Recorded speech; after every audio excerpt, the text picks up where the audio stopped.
Jude Duarte is a perfectly normal 7-year-old chilling in a perfectly normal human world with her twin sister Taryn and her older sister Vivi. When one day her mother's fairy ex-husband shows up and politely asks for shared custody of Vivian. Just kidding. He murders both of their parents in front of them and then takes all 3 kids with him to fairyland. Jude and Taryn have grown up learning sword skills from Maddox and hiding under tables at fairy parties. Vivi doesn't give a fuck about any of this and just wants to go back to the human world to live with her girlfriend Heather. Maddox has a new wife named Oriana who treats Jude and Taryn as her husband's favorite hounds. And they have a kid named Oak. So here's what you need to know about Fairy. Elfheim is ruled by the High King Eldred, who's too old to function, so he's going to retire soon and pass the crown to one of his 6 children. He has 3 daughters, who are not important, and 3 sons. Baelkin, the eldest, Dane, the heir, and Carden, the bane of Jude's existence. Carden has a posse of high school bullies, which includes Nicatia, the sea princess, Locke, the shameless flirt, and Valerian, the psychopath. Jude and Taryn spend their days being terrorized by them. They both want to earn their place in Fairy. Taryn wants to marry her mysterious fairy lover and bear his babies. Jude, on the other hand, wants to apply for knighthood at the upcoming summer tournament. But Daddy says no, cause... Anyways, so Jude is minding her own business at her fairy school when Carden and his friends add some interesting toppings to her lunch. So Jude solves their food as revenge. And the very butthurt Carden has his lackeys throw her and Taryn into a river. He tries to threaten Jude into withdrawing from the tournament because Jude knows he can't win. Jude ignores him and is trying to protect Taryn from the river monsters. And Taryn is also trying to protect Taryn. So when Carden offers Taryn a deal that if she left Jude there, kissed him on both cheeks, and promised not to help Jude, then Taryn won't suffer for Jude's lack of self-preservation. Taryn is more than happy to accept. The summer tournament finally comes around and Jude kicks Carden's ass. But turns out princes are sore losers. He grabs her by her hair and orders her to beg for his forgiveness while everyone is watching. Jude, being Jude, tells him to F off. High on all the drama, Locke, out of nowhere, starts to flirt with Jude.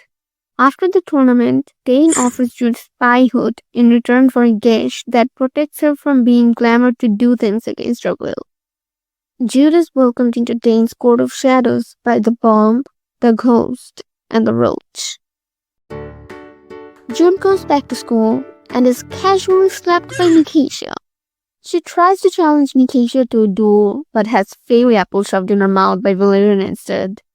He's about to choke her to death when Carden kicks him off of her. Carden has her salt in his hands and morals in his heart? Well, no. He throws the salt away and laughs in her face. Jude is now brainless because of the apple and takes off her clothes because Nicatia told her to. So after some crawling around in her underwear, Carden tells Jude to kiss his boots and tell him how great he is. Locke decides it's time to play the hero and stops Carden and takes her home. Maddox is absolutely furious that his precious little girl was humiliated like this and promises to chop their heads off. But Jude trades Carden's empty little head for more sword practice. That night, she gets her first order from Dane to go to Hollow Hall, where Baelkin lives, and find secrets. Hollow Hall turns out to be a creepy-ass manor filled with an army of mindless, enchanted human servants. She finds 2 things there. A copy of Alice's Adventures of Wonderland in Carden's room, in which Carden kept a very questionable journal entry, and a letter from the Queen of the Undersea, Nikisha's mom, about poisons. But before she can leave, Balkan and Carden are there. So she hides under a chair and watches Carden be whipped by a servant for losing to her. Jude goes home to find Locke waiting for her because Jude has no life. She's about to have her first kiss when Taryn bursts in. Jude later asks about Taryn's lover and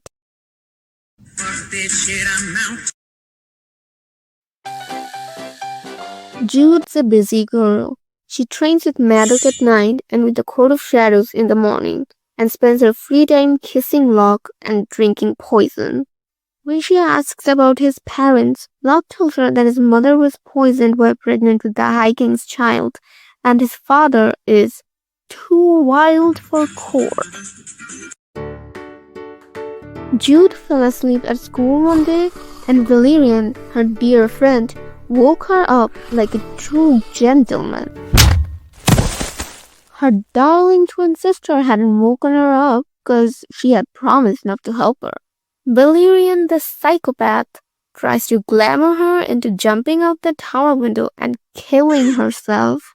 But when that doesn't work due to Dane's gaze, he tries to murder her by himself and gets stabbed in the gut. Dane shows up to punish her because Jude gets to be badass only when he commands it. So Jude has to stab her own hand as a show of loyalty. Oriana bursts in and saves the day. She thinks Jude is Dane's lover and gives her some pretty good advice about staying away from princes and kings. Because she was apparently Eldred's consort before she married Maddie. Valerian has finally reached his full homicidal potential and tries to murder Jude in her own bedroom. Instead, he earns himself an early visa to the underworld. They're all about to leave for the coronation when Maddox gives Jude a sword named Nightstone made by her father. He gets all teary-eyed and reminisces about Jude's mom. Apparently, her mom was a party girl and her dad was into swords. So he got into Fairy to learn their sword making technique. And then they ran away together. Maddox says something like, there's not much good in him, but he has sworn to do good to the two of them, however best he knows. And, okay, I can't help but love this guy. Jude is dancing with Locke when he starts asking her cryptic questions like, that's when Carden comes over and says, time to change partners. Oh, did I steal your line? And then makes Jude dance with him. Then the bells ring and they all gather around the dais to see the coronation. And Taryn's right there with Locke being a lovey-dovey. But before Jude can react to any of this, Dane takes off his clothes and Eldred takes off his crown. But the old man doesn't get to put it on his favorite child's head, cause Balkan challenges him. He says no. Maddox murders him, then murders Eldred. Then the entire royal family ends up dead except Carden, cause dude was too drunk to show up. Jude is crawling under the tables when Carden grabs her. He begins to lecture her about being safe when she punches him and drags him with her to the spy lair, and leaves him there tied to a chair. She gets back home and Vivi is the only one who cares if she is dead or alive. Taryn is too busy having Locke ask Maddox for her hand. Jude is rightfully livid, and apparently so is Taryn. She challenges Taryn to a duel, she gives her Nightfall, and true to her useless nature, Taryn is still about to die, but Jude throws a sword at the last moment. Anyways, so Maddox tells Jude to bring in Carden if she knows where he is, and in return, he will make her a knight. He also suggests murdering a certain someone. Jude would definitely be proud if he knew Valerian is buried in his own estates. Next morning, Jude learns some revolutionary information from Oriana. Little O is not Maddox's son, nor is he Oriana's. He's Dane and Locke's mother's son. He's Locke's little brother and Carden's fucking nephew. Remember how Oriana said she was Eldred's concert? Well, so was Locke's mom, and apparently they were besties. So when Dane basically got his stepmom pregnant, he had her poisoned so that daddy doesn't get mad. Oh, and also because there's this prophecy that if the child was born, then Dane would never be king. But Oriana got Oak out of Locke's mother after she died. And so they never got to be king. Thank goodness. After digesting all the royal gossip, Jude then finally goes back to the Court of Shadows, expecting to see a tied up and scared Carden. Instead, he's out there playing cards with the spies and making Jude feel completely powerless. So she drags him to a room and threatens him with a crossbow. Carden promises to tell her whatever she wants if she lets him live. Jude asks him about Karen and Carden is more than happy to oblige. Locke was apparently throwing rocks at Karen's window to woo her, and it worked, cause girl has zero standards. He didn't even know it was her window. Either one of them would have been fine as his first mortal conquest or whatever. His friends knew, and they were all laughing at Jude for months the entire time cause they thought it was her. And that's why Carden was bullying her because he was mad that Locke made Nicasia cry because Carden loved Nicasia and then Nicasia dumped him for Locke and then Locke dumped her for Karen who they thought was Jude. That's why they kicked dirt in her food. Then we get to the juicy part, and Jude asks why he hates her. He spews some nonsense first about being jealous, about Maddie loving her, and him having daddy issues. Then he admits it's because he thinks of her often, and it's disgusting, and he can't stop. Jude, of course, doesn't believe him, so she goes over, holds a knife to his throat, and kisses him. She wanted to intimidate him, but our girl ends up loving every second of it.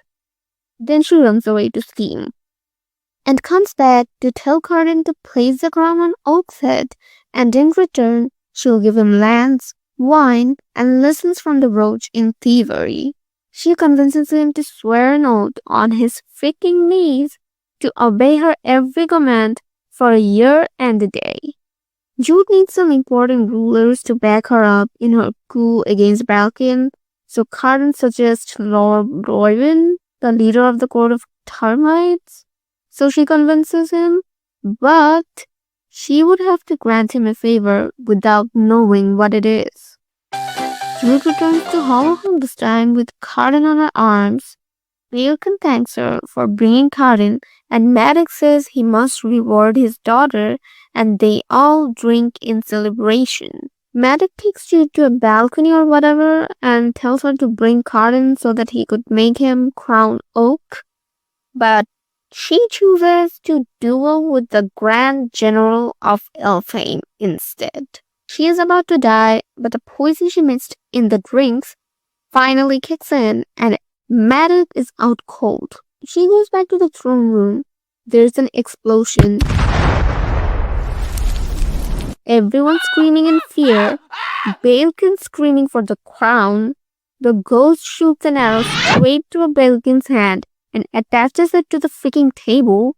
Jude places the crown in Oak's hand, commands Carden not to move for the next minute. Oak puts it on Carden's head, and everyone in the room bows to the High King of Elfhame. Vivi agrees to take Oak to the human world to live with her and Heather until he is of age, and Jude returns to rule Elfhame. She finally gets her code name from the spies, the Queen.